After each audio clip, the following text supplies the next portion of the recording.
Aos olhos dos leigos, é apenas um simples líquido incolor que passa totalmente despercebido. Mas se não fosse por esse líquido mágico, os caminhões já teriam sido proibidos de andar no mundo todo. Assim, consegue imaginar a importância desse simples galãozinho para a sociedade? Sem ele, não existiriam caminhões e a nossa vida seria um caos. Por isso, hoje, nós vamos desvendar toda a engenharia por trás desse líquido, o famoso Arla 32. Desde seu funcionamento, as vantagens do uso e sobre sua origem. E no fim, vou te revelar por que a engenharia moderna é totalmente dependente de um tanque de plástico com um líquido que a maioria das pessoas nem sabe do que é feito.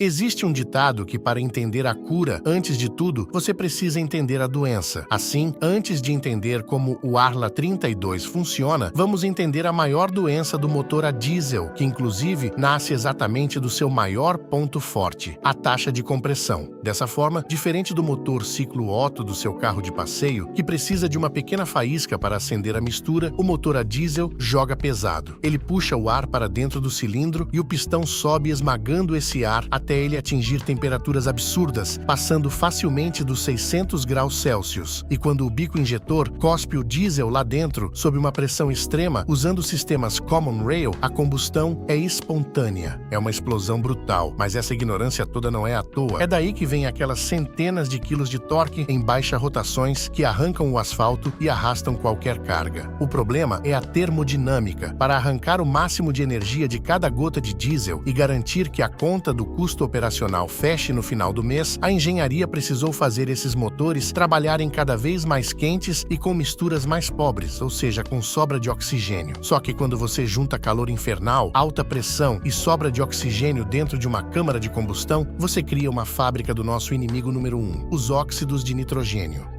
E não se engane, o óxido de nitrogênio não é aquela fumaça preta que você vê saindo do escapamento de um caminhão velho. A fumaça preta é apenas material particulado, fuligem ou diesel mal queimado. O óxido de nitrogênio é invisível, não tem cheiro, mas é altamente tóxico e é o principal causador da chuva ácida e de problemas respiratórios graves. Assim, quando a legislação mundial apertou o cerco com a chegada do Euro 5 na Europa e do Proconv P7 aqui no Brasil, os engenheiros ficaram encurralados. Eles tinham um limite drástico, reduziam as emissões de óxido de nitrogênio a quase zero, ou simplesmente não poderiam mais vender caminhões. Dessa forma surgiram duas opções. A primeira era o EGR, que pegava parte do gás do escapamento e jogava de volta para o motor para esfriar a câmara e evitar a formação de óxido de nitrogênio. Mas esse sistema suja o óleo, aumenta o desgaste interno e, pior, diminui a eficiência, fazendo o motor beber mais diesel.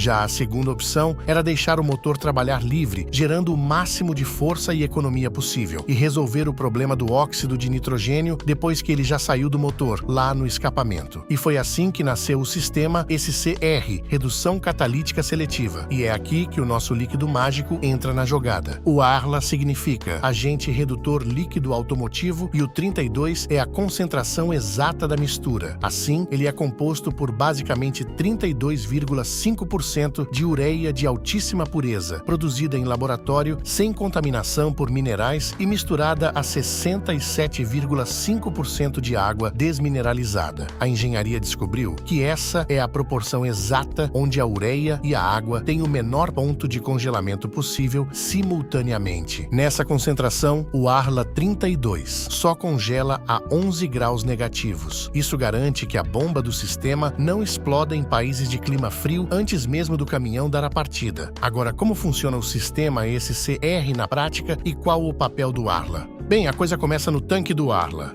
Ali dentro temos uma bomba elétrica, que assim que você dá a partida no caminhão e o escapamento atinge cerca de 200 graus Celsius, essa bomba começa a puxar o Arla e pressurizar o sistema. Inclusive, você consegue até ouvir aquele leve zumbido hidráulico vindo da lateral do chassi antes do motor encobrir o som. Assim, a bomba manda o fluido pressurizado até o módulo de dosagem, que fica espetado bem no tubo de escapamento, bem antes do catalisador principal, e o módulo de injeção eletrônica cruza os dados do acelerador, da rotação do motor, da temperatura e do sensor de óxido de nitrogênio original. Calcula milimetricamente a quantidade de ureia necessária e manda o bico injetor pulverizar uma névoa finíssima de Arla direto no fluxo de gás de escape. Por fim, quando essa névoa bate no calor extremo, a água desmineralizada do Arla evapora instantaneamente e a ureia sofre uma reação química chamada hidrólise, se transformando em amônia. Essa amônia entra no catalisador, que é uma cerâmica cheia de metais preciosos. E ali acontece a mágica. A amônia reage com aquele óxido de nitrogênio tóxico que saiu do motor e no fim do tubo, o que sai para a atmosfera é apenas nitrogênio puro, que já compõe a maior parte do ar que a gente respira e vapor de água. Dessa maneira, a poluição foi anulada na base de reações químicas pesadas. Agora você pode estar pensando, isso rouba potência? A resposta é não. Na verdade, é exatamente o oposto. Lembra que eu falei que antes os motores precisavam ser segurados para não poluir tanto? Com o Arla cuidando da poluição no escapamento, a engenharia de motores foi liberada das amarras e os desenvolvedores puderam adiantar o ponto de injeção, colocar turbinas maiores, aumentar as taxas de compressão e extrair cada pingo de torque e cavalos daquele bloco de ferro. O motor respira melhor, a combustão é mais eficiente, o caminhão ganha força em baixas rotações e, de quebra, o consumo de diesel chega a ser de 5 a 7% menor em comparação com os antigos motores. Assim, o Arla não é um restritor.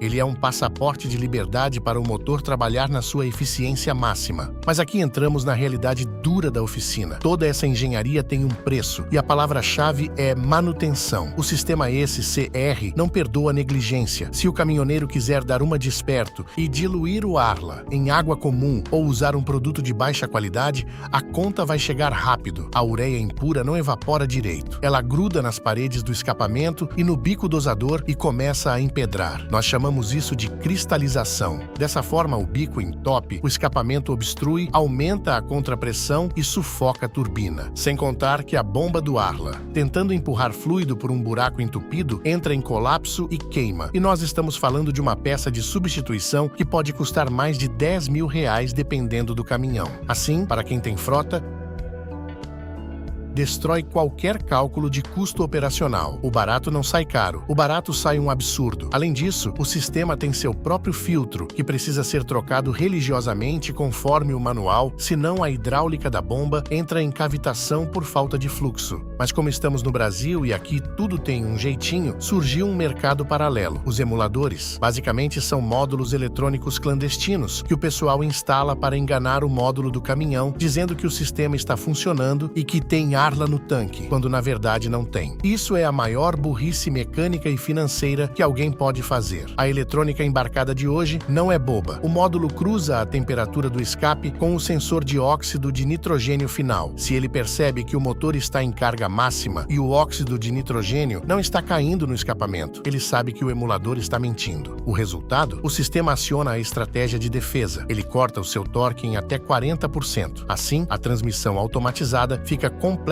perdida, dando trancos porque não tem a força que calculou que teria, e o caminhão vira uma tartaruga de arrasto. Além de danificar o catalisador irreversivelmente, que pode custar o preço de um carro popular, a multa por crime ambiental, se for pego na fiscalização de rodovia, é astronômica, sem contar a apreensão do caminhão. No fim das contas, a conversa de oficina é direta. O Arla 32 e o sistema SCR não são um complô da indústria para tirar o seu dinheiro. Eles são a única solução de engenharia que permitiu que o motor a diesel continuasse existindo, puxando carga pesada, com um rendimento térmico aceitável e sem transformar as cidades em câmaras de gás letais. A regra é básica: mantenha o tanque abastecido com produto certificado pelo Inmetro, troque o filtro do sistema de dosagem no tempo certo e deixe o caminhão trabalhar. Quando você entende a máquina, você para de brigar com ela e começa a lucrar com ela. Se você curtiu mergulhar na engenharia dessa máquina, deixa o like. E me diz nos comentários qual outra máquina pesada ou peça mecânica você quer ver desmontada aqui no canal. Manda aí que a gente vai atrás. Forte abraço e até a próxima!